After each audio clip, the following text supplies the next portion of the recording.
Designer, luxury, niche, independent. You hear these words all the time in eyewear, but what do they actually mean? Are they just marketing buzzwords, or do they really define how frames are made, worn and valued? Today I'm breaking it down, putting real brands into their rightful categories and showing you how each lane can shape your eyewear collection. You're now tuned in to the Optical Gallery.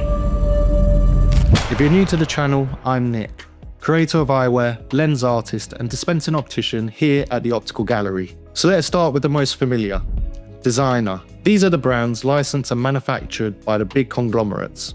EssilorLuxottica, Kering, Safilo, Marcolin, think Gucci, Saint Laurent, Chanel, Armani, Ray-Ban or even Oakley. Here's the easiest way to understand it. Designer eyewear is like designer fragrance. Chanel is known for couture, Tom Ford is known for tailoring suits.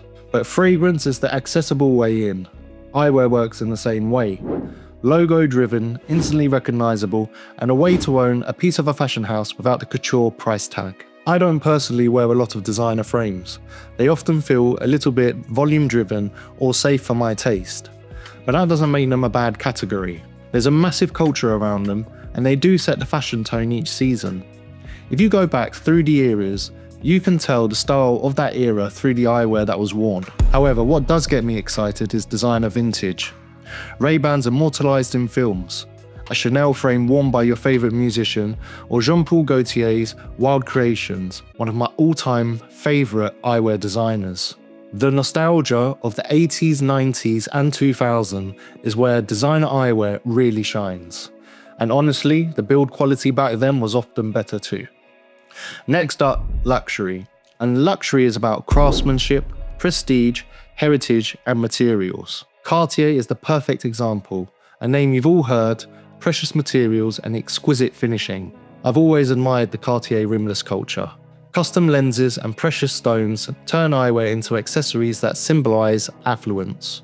My personal grail piece has always been the vintage Bagatelle, but these days Cartier just feels a bit too common, and I've always loved individuality.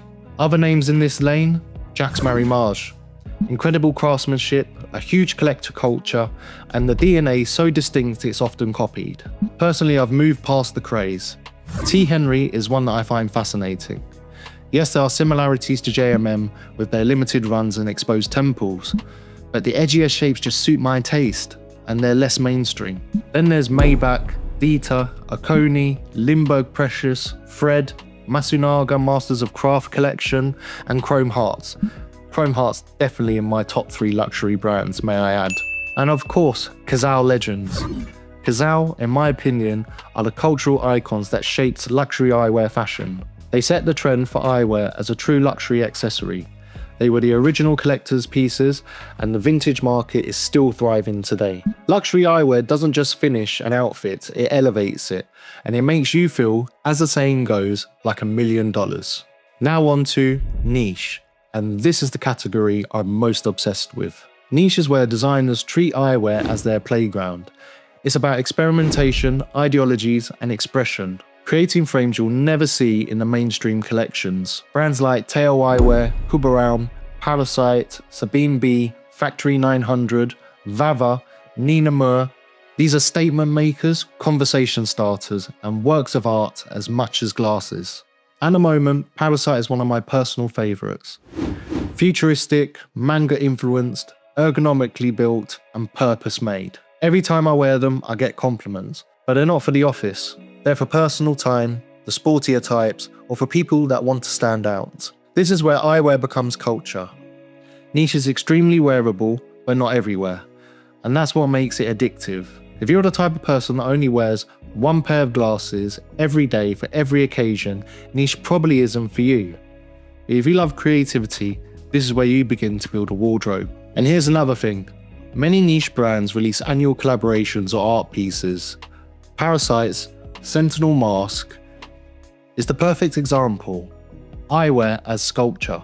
I won't go too deep now, that's a whole video on its own. But it's exactly the kind of piece that excites me as a collector, and it's why you'll want to subscribe to our newsletter, because when Parasite officially drops in store, you'll want to know first. To sum it up, niche eyewear is for the enthusiasts, the collectors, and the ones who don't follow fashion, they set their own. Now on to independent. Now technically, most brands outside of the designer houses are independent in some form. But in this context, independent is the middle ground. Artisan driven, quality focused, but not as avant-garde as niche or as opulent as luxury. Think Moscot, Garrett Light, Masanaga's core collection, Cutler & Gross, Kirk & Kirk, RLM, LA Eyeworks, Mad in Italy, and even Gotti Switzerland. And let me just shout out Gotti, as their rimless styles fuse 3D printing with featherlight designs, turning discrete frames into something genuinely fun that clients love. Independent is for people who want something different but for everyday wear. Maybe a sculptural piece like Kuboraum isn't your thing, or a gold-plated Cartier feels a bit too much. But you also don't want to walk into a room and see 5 people in the same glasses as you. Independent hits that sweet spot, distinct, durable, and wearable day to day. It's a competitive market, but that balance between pushing boundaries and staying wearable is exactly what keeps independent relevant. And finally, niche luxury. If niche and luxury had a child, this would be it. Pushing design boundaries with timelessness using the highest materials and the most complex manufacturing methods. I could have split these into niche or luxury, but they deserve their own lane. This is eyewear for people who truly appreciate craftsmanship and engineering. Eyewear that touches every single sense. A lot of Japanese eyewear sits here, the upper echelon of eyewear culture. Regards, for example, working with horn, wood, sterling silver, even oxidizing materials for a rusted effect. Masahiro Maruyama, producing asymmetrical works of luxury art through painstaking craftsmanship. Luca de Style, hand-making frames in leather from stingray, iguana, or even veneering with stone. I would even place Masanaga's K3 series in this category.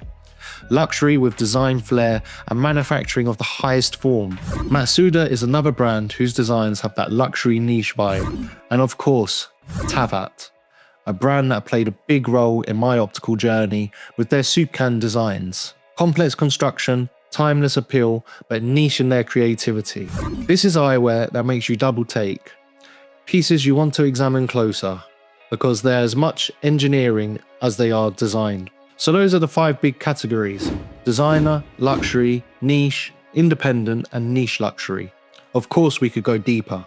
Sports, sustainability, children's, even AI-driven eyewear. But that's another video. For me, these are the 5 pillars you need to know. And here's the key. You don't need to stay in one lane. Many of my clients mix it up. Independent frames for work, niche designs for weekends, luxury pieces for events. Eyewear is like your wardrobe.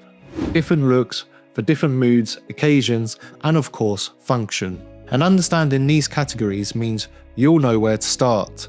You might discover brands that speak to your personality that you didn't even know existed, simply because before now you didn't know what to look for. If you want to experience this world up close, exhibitions are the best way. Our next one is with Sabine B, a true niche brand. It's happening April 18th, 2026. Tickets are free but limited, and they always sell out early. So if you want to see their full collection in all its colorways, head to www.opticalgallery.co.uk and subscribe to our newsletter for early access. Now, I want to hear from you. Do you agree with how I split these categories? Or would you put certain brands somewhere else? Drop it in the comments. I geek out over this stuff and I'd love to hear your take. Until next time, protect your eyes, look good doing it, and peace!